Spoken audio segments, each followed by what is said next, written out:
The CPR ledger entry history report provides a detailed list of all the changes that occurred for a single CPR ledger entry record. So I'm going to click this start button to get it going, and the criteria here is going to be very important. So we need to tell the report exactly which entry we're talking about, so all three of these options must be selected. So I'm going to click city for the district here, the year 2002, and I'm just going to enter in 3640030 for the plan account. So it's going to go and produce a list of everything that's occurred from the very beginning of the ledger actually until the present. So those changes will be listed in descending order. So the most recent change will actually appear at the top, and at the bottom is actually the very first entry in the system. You can tell it doesn't have a transaction type listed because it was the first entry. So really quickly here, I'm going to go and put some color in here to help talk about these as sections. Let's see, we'll make this blue, and the last section here will be in green. Oops. Okay, so the yellow section is going to be constant for all the rows. We can pretty much ignore that. It's just telling us which district, plan account, and year that we selected. The blue section is showing the values as they were saved in the CPR ledger after every single change. And so if we start at the bottom, so this was the first entry, we had a CPR account of 10, a UF value of 4,000, and a CF value of 2,000. You can also see the unit prices and the total dollars as well.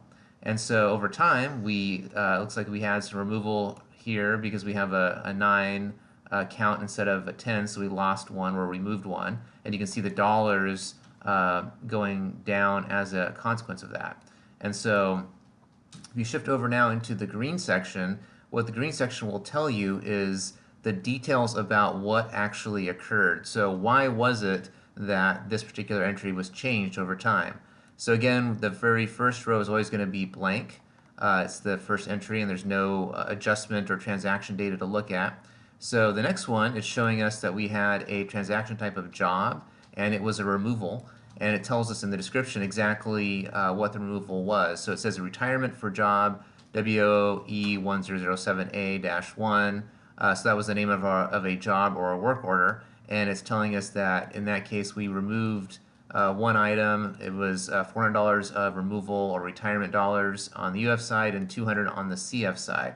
So later we had another removal, and then after that we had an adjustment. In this case, the adjustment was an installation adjustment, so we're adding more back into the CPR ledger.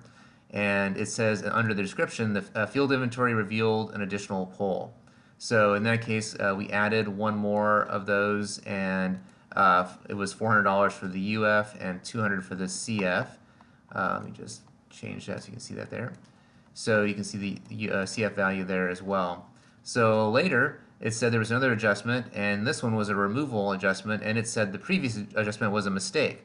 So apparently they had put it under the wrong year in this case, and so they're now fixing that and reverting it back to the way it was. So before we had an install, now we're having a removal to be able to get it back to its original count, which was, looks like it was 8. The final one is a little bit of a different type of adjustment. It's a UF-CF shift. So in that case, we're only moving dollars from the utility funded side to the customer funded side. And it looks like it says shifting dollars UF to CF due to an accounting adjustment. And so you'll notice here that there was no CPR count change at all, so that says 0, but there is a dollar change on the UF side, so we subtracted $500 of UF and we shifted $500 to the CF side. So the main takeaway here is that this particular report allows you to see kind of a story of what happened over time with a particular CPR ledger entry. So if there's any question as to how you got to a certain point with an entry, you can always run this report, select those values that we did previously, the district, plan, account, and year, and then you can see a complete list of all the changes that occurred to be able to get to that point.